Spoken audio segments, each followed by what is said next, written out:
ಅಂದು ಸಂಜೆ 7:15ಕ್ಕೆ ಇಡೀ ಮರಣಭೂಮಿ ನಿಶಬ್ದತೆಯಿಂದ ಕೂಡಿತ್ತು. ಅಂಬೇಡ್ಕರ್ ಅವರ ಚೇತನ ದೇಹವನ್ನು ಬಿಟ್ಟು ಈಗಾಗಲೇ 18 ಗಂಟೆಗಳು ಕಳೆದು ಹೋಗಿದ್ದವು. ಅದೊಂದು ಅಂಬೇಡ್ಕರ್ ಅವರ ಶರೀರವು ಈ ಭೂಮಿ ಮೇಲೆ ಇದ್ದಂತಹ ಅತ್ಯಂತ ಕಟ್ಟಕಡೆಯ ಕ್ಷಣವಾಗಿದೆ. ಬುದ್ಧನ ಶ್ಲೋಕ ಅತೀವ ಗದ್ಗದಿತವಾಗಿ ಸಾಗರದ ಅಲೆಯಂತೆ ಒಂದರ ಹಿಂದೆ ಒಂದು ಬಿಕ್ಕಳಿಸಿ ಬರುತ್ತಿತ್ತು. ಶ್ರೀಗಂಧದ ಸೌದೆಯೊಳಗೆ ಬಾಬಾ ಸಾಹೇಬರ ದೇಹವು ಅತ್ಯಂತ ಶಾಂತ ಚಿತ್ತವಾಗಿ ಮಲಗಿತ್ತು.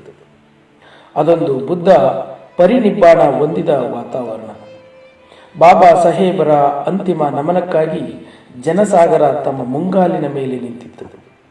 ಯಶವಂತ ಅಂಬೇಡ್ಕರರು ಚಿತೆಗೆ ಅಗ್ನಿಸ್ಪರ್ಶ ಮಾಡಲು ಕೈಯಲ್ಲಿ ಕೊಳ್ಳಿ ಹಿಡಿದು ನಿಂತಿದ್ದರು. ನಾಯಿಯಂಥ ಮೂಕ ಪ್ರಾಣಿಗಳು ಕೂಡ ಯಾವುದೇ ಭಾವವಿಲ್ಲದೆ ಶಾಂತಚಿತ್ತವಾಗಿದ್ದುದು ಈ ದುಃಖಿತ ಮೌನಕ್ಕೆ ಸಾಕ್ಷಿಯಾಯಿತು. ಇಡೀ ಜನಸಾಗರ ನೋಡುತ್ತಿದ್ದಂತೆ ಬಾಬಾ ಸಾಹೇಬರ ಚಿತೆಯು ಪಂಚಭೂತಗಳಲ್ಲಿ ಲೀನವಾಯಿತು. ಆ ಅಗ್ನಿಯ ಜ್ವಾಲೆಗಳಲ್ಲಿ ಪಂಚಶೀಲನು ಪಾವನಗೊಳ್ಳುತ್ತಿದ್ದಂತೆ ಹುಣ್ಣಿಮೆಯಲ್ಲಿ ಕಡಲು ಬೋರ್ಗರಿಯುವಂತೆ ಅಲ್ಲಿನ ಜನಸಾಗರ ರೋಧಿಸತೊಡಗಿತು. ಅಲ್ಲಿ ಎದೆ ಬಡಿದವರಿಗೆ ಲೆಕ್ಕವಿಲ್ಲ, ಮೂರ್ಛೆ ಹೋದವರಿಗೆ ಲೆಕ್ಕವಿಲ್ಲ. ಅಗ್ನಿ ಜ್ವಾಲೆಗಳನ್ನು ನೋಡುತ್ತಾ ಕುಳಿತುತ್ತಿದ್ದಂತೆ ಕತ್ತಲು ನಿಧಾನವಾಗಿ ಆವರಿಸಿತು. ಈ ಸಮುದಾಯದ ಬದುಕಿನಲ್ಲಿಯೂ ಕೂಡ ಡಿಸೆಂಬರ್ 9 ಶನಿವಾರ ಬೆಳಿಗ್ಗೆ ಚಿತಾಭಸ್ಮವನ್ನು ಸಂಗ್ರಹಿಸುವುದಕ್ಕಾಗಿ ಮತ್ತೆ ಜನಸ್ತೋಮವು ಆ ಸ್ಥಳದಲ್ಲಿ ಸೇರಿತು. ಕೆಲವರು ಆ ಭಸ್ಮದ ಸ್ಥಳದಲ್ಲಿ ಬಿದ್ದು ಒದ್ದಾಡಿದರು. ಕೆಲವರು ಮಂಡಿ ಊರಿ ರೋಧಿಸುತ್ತಿದ್ದರು.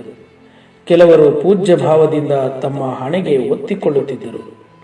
ಶೋಷಿತ ಸಮುದಾಯವು ಗಂಭೀರ ಆತಂಕದಲ್ಲಿ ಗಾಢ ಚಿಂತೆಯಲ್ಲಿ ಮುಳುಗಿ ಮುಂದೆ ದಿಕ್ಕು ತೋಚದಂತೆ ದುಃಖದ ಸಾಗರದಲ್ಲಿ ಲೀನವಾಯಿತು. ಅಂತಹ ಸಂದರ್ಭದಲ್ಲಿ ಅವರನ್ನು ಆತಂಕಕ್ಕೆ ಈಡು ಮಾಡಿದ ಸಮಸ್ಯೆಗಳ ಸುಳಿಯಲ್ಲಿಯೇ ಇಂದು ಕೂಡ ಅಸ್ಪೃಶ್ಯ ಸಮಾಜ ಸಿಕ್ಕಿ ನೆರಳುತ್ತಿದೆ. ಈ ಸಮಾಜ ಅವರ ವೇದನೆಯ ಆಳವನ್ನು ಅರ್ಥೈಸಲು ವಿಫಲವಾಗಿದೆ. ಬಾಬಾ ಸಾಹೇಬರು ತಾವು ತಲುಪಬೇಕಿದ್ದ ಜನ ಕೂಡ ಇನ್ನು ಅವಮಾನದ ಸುಳಿಯಲ್ಲಿಯೇ ತೆವಳುತ್ತಿದ್ದಾರೆ. ಹಾಗಾದರೆ ಈ ತೆವಳುವ ಜನಕ್ಕೆ ಅಂಬೇಡ್ಕರ್ ಅವರು ನಿಮಗಾಗಿ ಕಣ್ಣೀರಿಟ್ಟು ನಿರ್ಗಮಿಸಿದರು ಎಂದು ಹೇಳುವವರು ಯಾರು? ಇಂದಿನ ಅಂಬೇಡ್ಕರ್ ಅನುಯಾಯಿಗಳಿಗೆ ಇರುವುದು ಒಂದೇ ಗುರಿ. ಅದೇನೆಂದರೆ ಅಂಬೇಡ್ಕರ್ ಅವರನ್ನು ಮುಟ್ಟುವುದು, ಅವಮಾನಿತರನ್ನು ತಟ್ಟುವುದು. ಜೊತೆಗೆ ಅವರ ಕೊನೆಯ ಸಂದೇಶ ವಿಮೋಚನಾ ರಥ ಮುಂದೆ ಚಲಿಸಲಿಕ್ಕೆ ಹೆಗಲು ಕೊಡುವುದು. ಅವರ ಜೀವನದ ಪೂರ್ತಿ ಏಕಕಾಲದಲ್ಲಿ 2 ರೀತಿಯ ಹೋರಾಟವನ್ನು ಅವರು ಎದುರಿಸಬೇಕಾಯಿತು.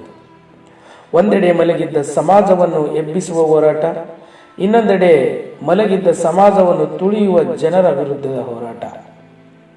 ಈ ಜಯಾಪಜಯಗಳ ಮಿಶ್ರಿತ ಹೋರಾಟದಲ್ಲಿ ಅವರು ಇಂಡಿಯಾ ದೇಶಕ್ಕೆ ಜೀವ ತುಂಬಿದರು. ಅವರ ಶ್ರಮದ ಪುಣ್ಯದಿಂದ ಇಂಡಿಯಾ ದೇಶ ಇಂದು ಸಮಾನತೆಯ ಉಸಿರಾಡುತ್ತಿದೆ. ಗಾಢ ನಿದ್ರೆಯಲ್ಲಿದ್ದವರು ನಿಂತುಕೊಂಡಿದ್ದಾರೆ, ನಿಂತಿದ್ದವರು ಚಲಿಸಲಾರಂಭಿಸಿದ್ದಾರೆ. ಇಂದು ಬೇಕಿರುವುದು ಚಲಿಸುವವರು ನಿಂತವರನ್ನು ಎಳೆಯಬೇಕಿದೆ. ನಿಂತಿರುವವರು ಕೂಡ ಜವಾಬ್ದಾರಿಯಿಂದ ಚಲಿಸಬೇಕಾಗಿದೆ. ಕಳೆದ 65 ವರ್ಷಗಳಿಂದ ದೀಪಗಳನ್ನು ನೀವು ಸುಟ್ಟಿದ್ದೀರಿ. ಇನ್ನೆಷ್ಟು ದೀಪಗಳನ್ನು ಸುಡುತ್ತೀರಿ? ಒಂದೇ ಒಂದು ದೀಪವನ್ನು ಹಚ್ಚಿ ನಿಮ್ಮೊಳಗಿನ ಸ್ವಾರ್ಥ, ಅಸೂಯೆ, ಅಸಂಘಟನೆಯನ್ನೊಮ್ಮೆ ಸುಟ್ಟು ಬಿಡಿ. ನಿಮಗೆ ನಿಮ್ಮ ಬದುಕು ಕಾಣಬಹುದು. ನಿಮ್ಮೊಳಗೆ ಅಂಬೇಡ್ಕರರ ಆಶಯ ಕಾಣಬಹುದು.